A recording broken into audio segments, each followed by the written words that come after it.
Guys ನಿಮ್ಗೆ ಏನೋ ಒಂದು ತೋರಿಸ್ತೀನಿ ನೋಡ್ರಿ. ಡಿ ಬಸ್ ಗೊತ್ತು, ಕಂಪ್ಯೂಟರ್ಗೂ ಗೊತ್ತು. ಇವತ್ತು ಬೆಳಿಗ್ಗೆನೆ ಎದ್ದು ಊರಿಂದ ಬಸ್ ಸ್ಟ್ಯಾಂಡ್ ಬಂದಿದೆ. ಇವತ್ತು ಇಲ್ಲಿಗೆ ಬಂದಿರೋದು ಗೊತ್ತಾ, ಇಲ್ಲಿ ಹೊಳೆಸಿಪುರದಲ್ಲಿ ಎಷ್ಟು ರಶ್ ಇರುತ್ತೆ ಅಂತ ನೋಡಕ್ ಅಷ್ಟೇ ಬಂದಿರೋದು ನಾನು. ಇವತ್ತು ಇಲ್ಲ ಫೋನ್ಗಳು ಕಳ್ತಾನ ಆಗ್ತಾವೆ. ಇದಕ್ಕೆಲ್ಲ ಸ್ವಲ್ಪ ಧ್ವನಿ ಎತ್ತಬೇಕು. ನಿಮ್ಮಂತವ್ರು ಯೂತ್ಸ್ ಎಲ್ಲ ಕೈ ಜೋಡಿಸ್ಬೇಕಣ್ಣ ಯಾಕೆಲ್ಲ. ನಮ್ಮಿಂದ ಏನಾಗಕ್ ಸಾಧ್ಯ, ಅಮ್ಮಮ್ಮ ಅಂದ್ರೆ ಹಿಡ್ಕೊಂಡು ಹೊಡಿಬಹುದು. ಇಷ್ಟೊಂದು ಜನ ಎಲ್ಲ ಹಾಸ್ಕೋರಿದ್ರು, ಒಂದು ಬಸ್ಸು ಇರ್ಲಿಲ್ಲ. ನಾವು ಅಪರೂಪಕ್ಕೆ ಮನೆಗೆ ಬರೋ ಪರಿಸ್ಥಿತಿ ಹಿಂಗಾಗಿರ್ಬೇಕಾರೆ ಇನ್ನು ಡೈಲಿ ಅಪ್ ಅಂಡ್ ಡೌನ್ ಮಾಡೋ ಪರಿಸ್ಥಿತಿ ಹೆಂಗಿರ್ಬೇಡ.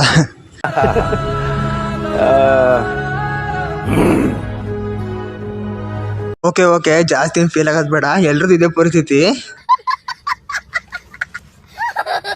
ಮುದ್ದು ಮಾದಪ್ಪ ಎಕ್ಸ್ಪ್ರೆಸ್ ಈ ಬಸ್ಸು ನೋಡಿರ್ಬೋದು ನೀವು, ಇನ್ಸ್ಟಾಗ್ರಾಮ್ ಎಲ್ಲ ಸದ್ ಮಾಡ್ರ ಅಂತ ಬಾಯ್ ಮಾಡ್ಬಿಟ್ಟು ಈ ಕಡೆ ಬಂದು ನಾನು. ಒಂದು ಬಸ್ಸಿಗೆ ಎಷ್ಟು ಜನ ಪರದಾಡ್ತಾರೆ ನೋಡಿ. ನೋಡೋದು ಅಲ್ಲಿ ಬರೀ ಸೀಟ್ ಆಗಕ್ಕಲ್ಲ, ಬರೀ ಹತ್ತಕ್ಕೆ ನಿಂತಿರೋದು ಅಷ್ಟು ಜನ. ಈ ಬಸ್ಸಿಗೂ ಅವ್ರು ಬಹಳ ಮುಖ್ಯದ ಗೋಳು ಅಂತ ಹೇಳ್ಬಿಟ್ಟು ನಾವು ಬಸ್ ಹತ್ಕೊಂಡ್ ಬಂದು ಅಲ್ಲಿಂದ ಅಲ್ಲಿ ಹೆಂಗೋ ಮಾಡಿ ಬಸ್ ಹಿಡ್ಕೊಂಡ್ ಬಂದ್ರೆ ಇಲ್ಲಿ ಹೊಸಬ ಜನ ಅದಕ್ಕಿಂತ ಡಬಲ್ ಆಗೋಯ್ತೆ. ಇದೆಲ್ಲ ನಾನು ಕಣ್ಣಿಂದ ನೋಡ್ಬಿಟ್ಟು ನನ್ನ ಪರಿಸ್ಥಿತಿ ಹಿಂಗಾಗೋಯ್ತು. ನನಗಂತೂ ಈ ಜೀವನವೇ ಬೇಸರ ಆಗೋಗ್ಬಿಟ್ಟಿದೆ.